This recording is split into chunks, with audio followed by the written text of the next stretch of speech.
गरीब की बारिश। शहर की कच्ची बस्ती में एक गरीब मजदूर कालू रहा करता था। कालू के घर में उसकी पत्नी जानकी थी।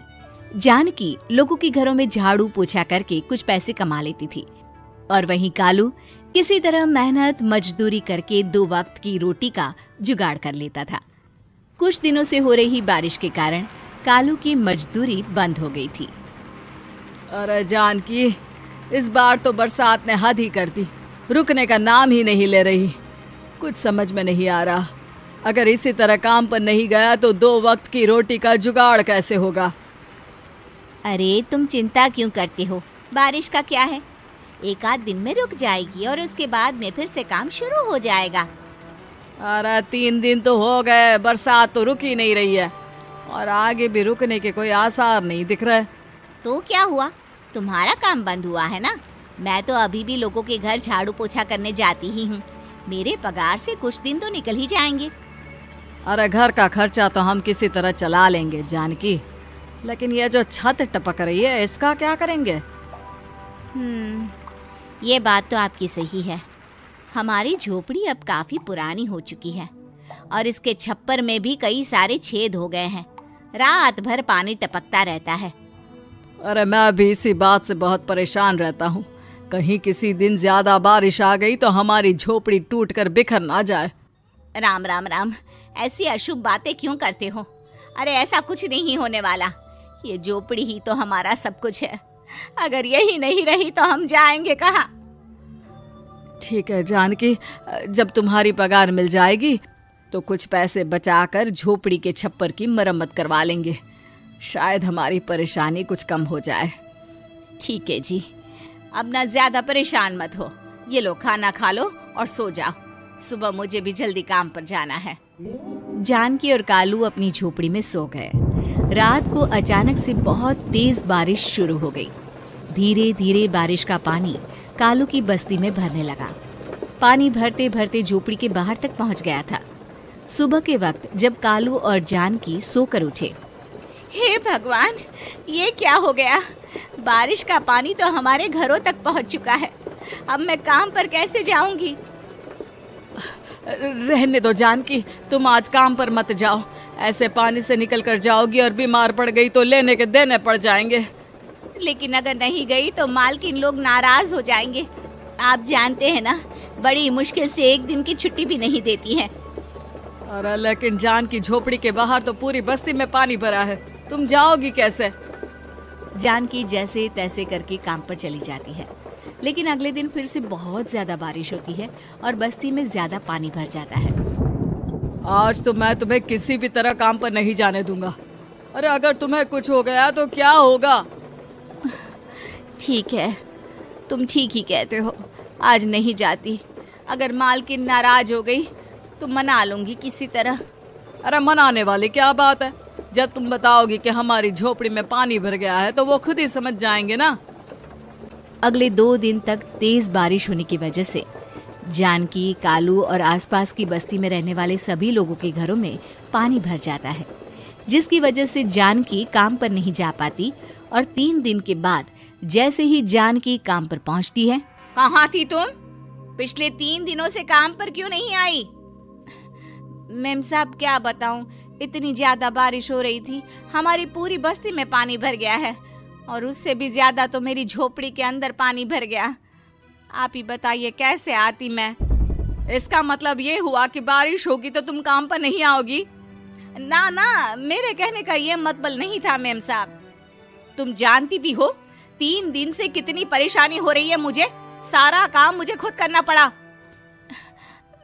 माफ कर दीजिए मालकिन जी, पर मैं क्या करती, आने के लिए रास्ता ही नहीं था, सब जगह पानी भरा हुआ था। बहाने तो तुझे बहुत बनाने आते हैं। जानकी देख, अगर अगली बार ऐसा किया ना तो फिर काम से हमेशा के लिए छुट्टी। अरे ना ना मालकिन, ऐसा मत कीजिए। बारिश की वजह से मेरे पति की मजदूरी भी छूट गई है। बड़ी मुश्किल से घर में 2 वक्त खाने की रोटी का जुगाड़ हो पाता है। आप मुझे काम से निकाल देंगे तो हम क्या खाएंगे।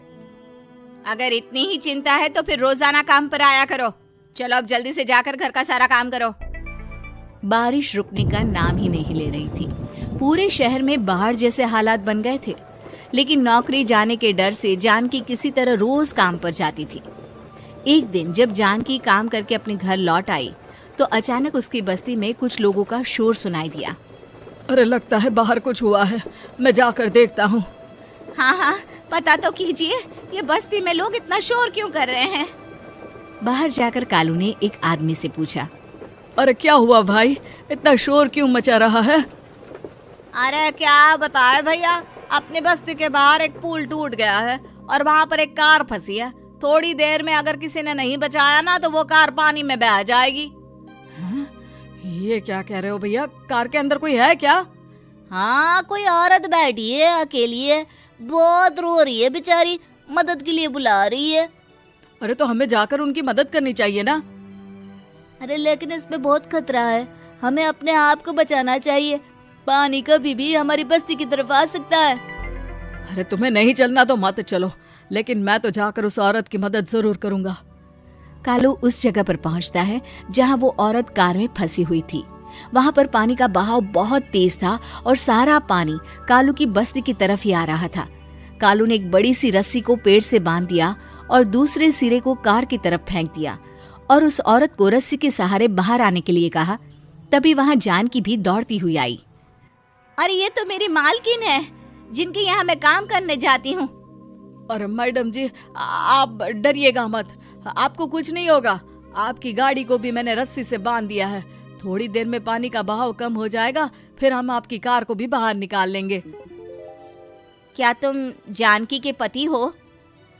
हाँ हाँ, जानकी मेरी ही पत्नी है, आपके यहाँ काम करती है ना। लेकिन मेम साहब, आप यहाँ पानी में कैसे फंस गई? अब क्या बताऊं, मैं अपनी सहेलियों के साथ पिकनिक पर गई थी, वहीं से लौट रही थी। अचानक पानी का बहाव तेज हो गया और मेरी गाड़ी फंस गई। अरे कोई बात नहीं मालकिन, अब ना आप बिल्कुल सुरक्षित हैं। मैं तो बहुत बुरी तरह डर गई थी, कब से मदद के लिए चिल्ला रही थी, लेकिन कोई मेरी मदद के लिए नहीं आया। भला हो तुम्हारा पति का जिसने मेरी जान बचा ली। लेकिन जानकी, मैंने तुम्हारे साथ बहुत गलत व्यवहार किया। इतने खराब मौसम और बाढ़ में भी तुम्हें काम पर आने के लिए कहा, नौकरी से निकालने की धमकी भी दी, और तुमने मेरी जान बचाई। मुझे माफ कर दो। अरे कोई बात नहीं मालकिन, आपकी जान बचाना तो हमारा धर्म था। देखो जानकी, तुम्हारी झोपड़ी में जो भी नुकसान हुआ है उसके लिए मैं तुम्हें पैसे दूंगी। आज तुम्हारे पति ने मेरी जान बचाई है और आज के बाद मैं तुम्हें कभी भी नौकरी से निकालने की धमकी नहीं दूंगी। आज मैं तुम्हारी परेशानी को अच्छी तरह समझ चुकी हूँ। हम जैसे पैसे वाले लोगों के लिए अपने घर में बैठकर बारिश का मजा लेना बहुत आसान है, लेकिन तुम गरीब लोगों के लिए बाढ़ और बारिश काफी परेशानी खड़ी कर देते हैं। ये बात मुझे आज अच्छी तरह समझ आ गई है। आपका बहुत बहुत धन्यवाद मालकिन। वीडियो अच्छा लगा हो तो लाइक करें, शेयर करें और ऐसी ही शानदार कहानियों के लिए हमारे चैनल को सब्सक्राइब जरूर करें। मिलते हैं अगली कहानी में।